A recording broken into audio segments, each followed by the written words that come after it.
فبأي آلاء ربكما تكذبان. حضرت کے دور میں ایک پٹھان طالب علم تھا. ایک خاتون کا فون آیا. ہمارے حضرت کی جب کال آتی تھی نا خواتین کی, تو پہلے وہ طالب علم اٹھاتے تھے, حضرت کو بتاتے تھے فون یعنی مسئلہ پوچھنے کے لیے فون ہے, پھر وہ ملاتے تھے تو حضرت بات کرتے تھے. تو وہ خاتون کا فون آیا. وہ خاتون جو تھی نا وہ بناوٹ بہت کرتی تھی اپنی آواز میں نا, بار بار روزانہ ان کا فون آتا تھا. بھائی جو ٹو دا پوائنٹ بات ہے وہ کرو, کیا خام ہمیں اتنا کھینچ کے بات کو طول دینا اور اس میں بڑی آواز بھی پھر گھمانا, جیسے بات ہوتی نا ہیلو ایسے کر کے ہیلو نکالا اور پھر وہ اتنا تو وہ طالب علم بیٹھا ہوا تھا, اس کو غصہ آ گیا نا. طالب علم تھا, کنوارا لڑکا بالکل جوان. وہ اس خاتون نے نا تھوڑی سی انگلش میں ماری, ایکچولی میں ہاں ایسے آئی وانٹ ٹو مفتی رشید احمد صاحب, خام ہمیں بات کو طول دے رہی ہے. اس کو یہ بھائی ٹو دا پوائنٹ بات کرو, مسئلہ پوچھنا ہے تو بتاؤ, میں نے مفتی صاحب سے مسئلہ پوچھنا میں ملا دوں گا, اتنا خام خامے فری کیوں ہو رہی ہو. تو اس طالب علم پٹھان تھا, اس نے کیا ٹھش پش لگائی ہوئی ہے. ٹھیک ہے, اس کو ڈانٹ دیا اس خاتون کو, بولے کیا ٹھش پش لگا کے رکھی ہوئی ہے تم نے, مسئلہ پوچھنا ہے تو یہ بولو مسئلہ پوچھنا ہے میں مفتی صاحب سے ملا دوں گا. تو اس کو غصہ آ گیا خاتون کو. اس نے ہمارے حضرت سے شکایت لگائی کہ یہ طالب علم نے مجھ سے تمیز سے بات نہیں کی اور مجھے کہہ رہا ہے میں اس سے انگلش میں بات کر رہی ہوں. اس بیچارے کو انگلش کہاں آتی تھی, میں اس سے انگلش میں بات کر رہی ہوں اتنی آرام سے, ایکچولی میں اتنی تمیز سے بات کر رہی ہوں, اور یہ جواب میں کہہ رہے کیا ٹھش پش لگائی ہوئی ہے, بھائی مختصر بات کرو. تو حضرت نے اس خاتون کو تو اس نے کہا, حضرت نے فرمایا اچھا میں سمجھا دوں گا اس کو, طالب علم ہے بیچارہ نہ سمجھے. بعد میں حضرت نے اس کو فون کیا, فرمایا شاباش, ٹھیک ہے نا, بہت اچھے, ماشاء اللہ ایسے ہی بچے ہمیں چاہیے. اور فرمایا یہ بہت زیادہ جو ہے نا, حضرت نے فرمایا یہ خاتون بہت لمبی بات کرتی ہیں اور بہت طول دیتی ہیں ذرا ذری بات کو, اور اسٹائل بھی ان کا تھوڑا وکھری ٹائپ کا ہوتا ہے. فرمایا میں بولتا تو یہ اپنی بے عزتی محسوس کرتی, ظاہر ہے ان کی ایک الگ حیثیت تھی. فرمایا اچھا ہوا تم نے میری طرف سے ان کو سنا دی. اور حضرت اس طالب سے اس لیے خوش ہوئے, یہ اس بات کی دلیل تھی کہ اس کے اپنے اندر فساد نہیں ہے, ورنہ یہی وہ ٹھش پش کرتی, یہ بھی پھش پش شروع کر دیتا ان سے. ورنہ ہوتا کیا, وہاں سے فون آیا ایکچولی میں تو یار ایکچولی کوئی بات نہیں, آپ پہلے اپنا پرابلم مجھے سے حل کرائیں, اگر میں حل نہیں کر سکا تو میں انشاءاللہ پھر مفتی رشید احمد صاحب کو آپ کا نمبر ملا کے دے دوں. بھائی دل میں اگر کھوٹ ہوگا تو وہ یہ اپنا چکر شروع کر دے گا نا وہاں پہ. یار آپ لوگ تو سمجھدار ہو, آپ کو تو سب پتا ہے, پھر ایسا کیوں مجھے تعجب سے دیکھ رہے ہیں.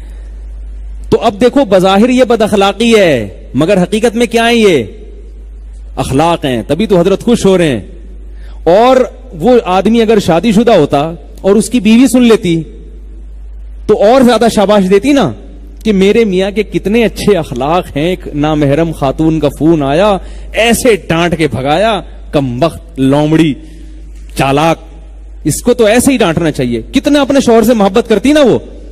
اس سے کیا پتا چلا کہ اس کے اخلاق بظاہر غلط تھے مگر حقیقت میں بہت اچھے, کیونکہ بیوی کو بھی پسند آ رہے ہیں وہ اخلاق, اور اس کے شیخ کو بھی, استاذوں کو بھی پسند آ رہے ہیں, اور نیک لوگوں کو پسند آ رہے ہیں. اگر برے لگ رہے ہیں تو صرف اس خاتون کو برے لگ رہے ہیں. نہیں آ رہی میرا خیال ہے بات. تو پتہ یہ چلا اچھا کیا ہے جس کو اللہ اچھا کہہ دے, برا وہ ہے جس کو اللہ برا کہہ دے. ہمارے لیے بس یہی سب سے بڑا معیار یہی ہے. تو اللہ نے کیا فرمایا کہ اللہ نے تمہیں پیدا کیا لیبلوکم, وہ تمہیں آزمانا چاہتا ہے, ایکم احسن عملا, تم میں زیادہ اچھا عمل کون کرتا ہے. تو اب پتہ چل گیا اچھے سے کیا مراد ہے. یہ جو ہم جانور ذبح کر رہے ہیں نا بقرعید میں, جانور کاٹنا بذات خود کوئی اچھا عمل نہیں ہے. تبھی میں کہتا ہوں صدقے کے بکرے نہیں کاٹا کرو, اس سے ثواب نہیں ملتا, گناہ ملتا ہے. کیونکہ ہماری شریعت نے جانور پر احسان کرنے کا حکم دیا. صحابہ کرام ایک دفعہ مرغی کا نشانہ لے رہے تھے, آپ صلی اللہ علیہ وسلم نے منع کیا. عبداللہ بن عمر نے دیکھا کچھ بچے مرغی کا نشانہ تیر اندازی کر رہے ہیں, مرغی پہ نشانے بازی سیکھ رہے ہیں. عبداللہ بن عمر نے سختی سے منع کیا.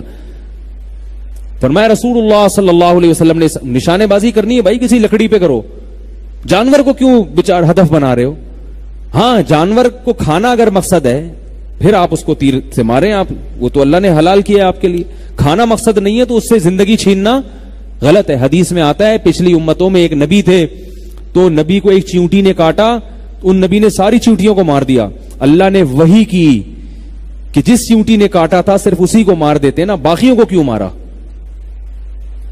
نہیں آ رہی میرا خیال ہے. چیونٹیوں کو مارنا بھی اسلام میں بلا ضرورت, اس کو بھی گناہ قرار دیا گیا ہے کہ بھئی چونٹی تمہارا کیا. ہاں گھروں میں چونٹیاں اگر تنگ کرتی ہیں وہ مار سکتے ہیں آپ, وہ لوگ وہمی ہو جاتے ہیں. بلا وجہ خام خامے چونٹیوں کو مارنا یہ بھی ظلم ہے, منع کیا.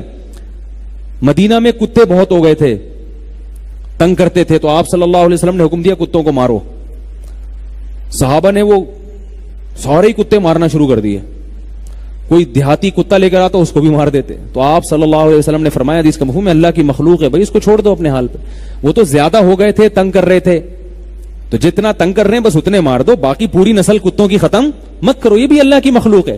کتے کی رعایت کی گئی ہے. کتے کو پانی پلانے پہ جنت کی بشارت دی کہ بھئی ایک شخص نے کتے کو پانی پلایا جنت میں گیا. ایک عورت نے بلی کو بھوکا باندھ دیا, نہ اس کو پلاتی تھی نہ کھلاتی تھی, اللہ نے اس کے اعمال کو برباد کر کے اس کو جہنم کی آگ میں ڈال دیا بلی پہ ظلم کرنے کی وجہ سے. تو کتنی زبردست شریعت کی ترغیب ہے. لیکن بقرعید کے 3 دنوں میں کیا حکم ہے؟ بالکل آرڈر کیا ہو گیا؟ چینج. او موٹے موٹے بیل لاؤ کاٹو, ہے نا یہ.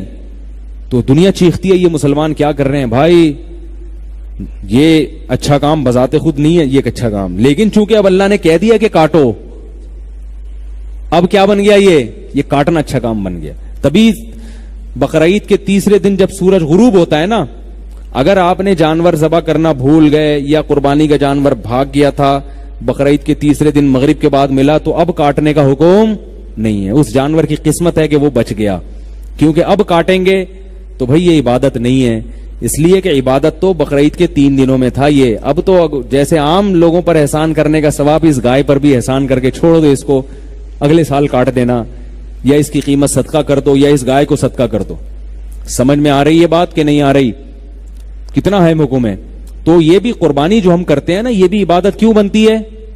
اللہ نے کہہ دیا, ورنہ یہ بذات خود یہ بھی عبادت نہیں ہے. تو یہ ہے احسن عملہ کا مطلب کہ اچھا وہ ہے جس کو اللہ اس کے رسول اچھا کہہ دیں. بعض چیزیں ایسی ہوتی ہیں جو بڑی مزے کی ہوتی ہیں اور اللہ نے اس کو اچھا بھی کہہ دیا ہوتا ہے. جیسے قربانی کے دن گوشت کھانا دل چاہتا ہے نا, کیا خیال ہے؟ ابے بھائی چاہتا ہے, دل نہیں چاہتا, گوشت کھانے کا دل چاہتا ہے. اور اللہ نے اس عمل کو کیا کہہ دیا؟ اچھا. اتنا اچھا کہ اگر اس دن روزہ رکھ لیا حرام, کیونکہ اس کا مطلب تم گوشت نہیں کھانا چاہتے. عام دنوں میں زیادہ پیٹ بھر کے کھانا اچھا نہیں ہے, قربانی کے دنوں میں گوشت کھاؤ کیونکہ اللہ کھلا رہے ہیں, ضیافت کر رہے ہیں. اب اس دن کوئی کہے نہیں یار یہ تو دنیا ہے, میں کوفتے بھی کھاؤں, میں بقرعید میں کباب بھی کھاؤں, ہو اس سے تو دنیا کی محبت پیدا ہوگی. گوشت کھا رہے ہیں, مولوی لوگ بھی بھون بھون کے کھا رہے ہیں, کوئی کلیجی پکوا رہا ہے, اور یہ تبلیغ سے 4 مہینے لگا کر آئے اور کلیجی دیکھو کیسے کھا رہا ہے. یہ لوگ چھوڑتے نہیں ہے نا, ابھی سہ روزہ لگا کر آیا نہیں ہے اور کباب دیکھو کیسے کھا رہا ہے یہ بیٹھ کے. یہ ہے دنیا, یہ ہے چٹپٹاپن. تو بھائی دیکھنے میں واقعی لگ رہا ہے کہ یہ دنیا کی محبت ہے, مگر عید کے دنوں میں کھانا پینا کیا ہے؟ عبادت ہے, سیلیبریٹ کرنے کا حکم ہے اس کو. اللہ چاہ رہے ہیں کہ بھئی مناؤ اس کو. صرف عید الفطر میں تو 1 روزہ حرام ہے نا, بقرعید میں کتنے روزے حرام ہیں؟ 4 روزے. حالانکہ عید 3 دن کی ہوتی ہے, چوتھے دن بھی روزہ حرام, کیونکہ بھائی ابھی اثرات تو ہے نا, اتنا گوشت ہے, چوتھے دن بھی حرام ہے, ابھی بھی کھاؤ. اور ہم اس پر ایسا عمل کرتے ہیں, محرم میں بھی وہی کھا رہے ہوتے ہیں, کھاتے ہی رہتے ہیں مچھلی. 3-4 دن ہے, تسلی سے کھا لو.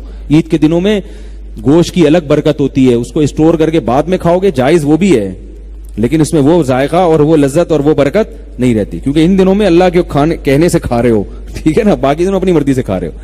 تو میں نے تجربہ کیا ہے کہ بقرعید کے دنوں میں جو گوشت کھانے میں جسم میں طاقت آتی ہے, لذت محسوس ہوتی ہے, اور جو اس میں نورانیت محسوس ہوتی ہے, وہ بقرعید کے یہ جو ایام تشریق ہے نا, ان کے بعد اگر آپ کھائیں گے وہ بات نہیں رہتی اس میں. یہ اللہ کی طرف سے کچھ شاید ہو اس میں کوئی ایسا معاملہ.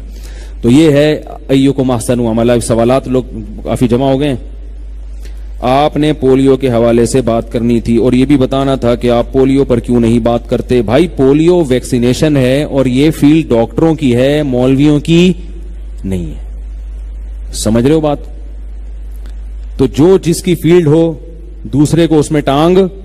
اگر یہاں ڈاکٹر صاحب بیٹھ کے مسئلے بتانا شروع کر دیں, طلاق ہو گئی ہے, نہیں ہوئی ہے, یہ سود ہے, یہ بینکنگ حرام, میں بولوں گا بھائی تم نے کیا, یہ تمہاری فیلڈ ہے تو ہماری فیلڈ ہے. تو ایسے ہی جو ویکسینیشن ہے, بچوں کو ٹیکے لگانے چاہیے نہیں لگانے چاہیے, یہ فیلڈ کس کی ہے؟ ڈاکٹروں کی. ایک بات میں آپ سے کہتا ہوں, انٹرنیٹ پہ جو معلومات آتی ہے نا پولیو کے خلاف, ہو سکتا ہے وہ معلومات صحیح ہوں لیکن وہ معلومات قابل اعتبار نہیں ہوتی.